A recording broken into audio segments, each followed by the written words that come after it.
नमस्कार, मी ॲडव्होकेट श्रीकांत गोडके, अपक्ष नगराध्यक्ष पदाचा उमेदवार म्हणून मी यावेळेला इलेक्शनमध्ये उभा होतो.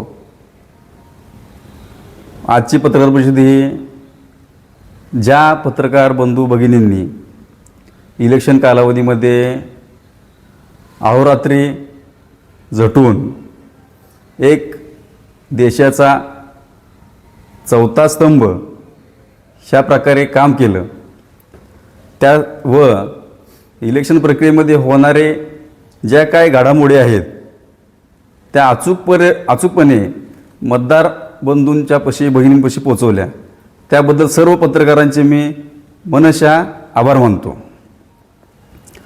आजची पत्रकार परिषद ही खरं तर तुम्हा सर्वांना माहीतच असेल की मी इलेक्शनमध्ये हा माझा अजेंडा होता की मला मतदान करू नका. त्या अजेंड्याच्या अनुषंगाने आज रोजी ज्या मतदार बंधू भगिनींनी मला मतदान दिले आहे व ज्यांना मला मतदान करता आलं नाही आहे काही कारणास्तव, त्या सर्वांचे मी मनशा आभार मानतो आणि या सर्वांचा मला आशीर्वाद आहे असं समजून शहरामधील एक शहर स्थापन झाल्यापासून ते आज अखेर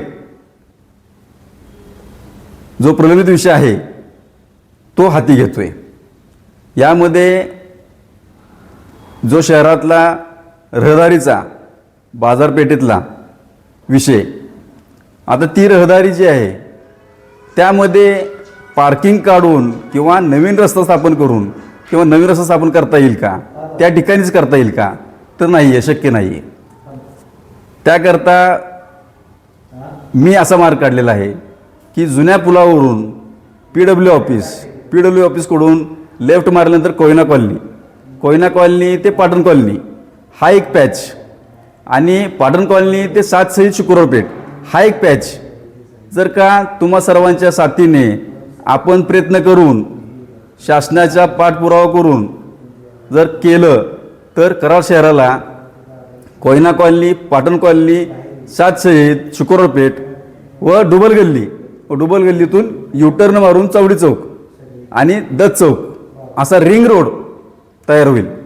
यामुळे काय होईल तर शहरातली जी काही रहदारी आहे, म्हणजे गणपती उत्सव असेल, दुर्गादेवी उत्सव असतील व हिंदू मुस्लिम इतर समाजातील अनेक काही जयंती असतील, तर या दरम्यान जी गर्दी तिथं होती किंवा पोलीस प्रशासनाला जो त्रास होतो तो माझ्या मते नाही म्हणलं तर 50% तर कमी येईल.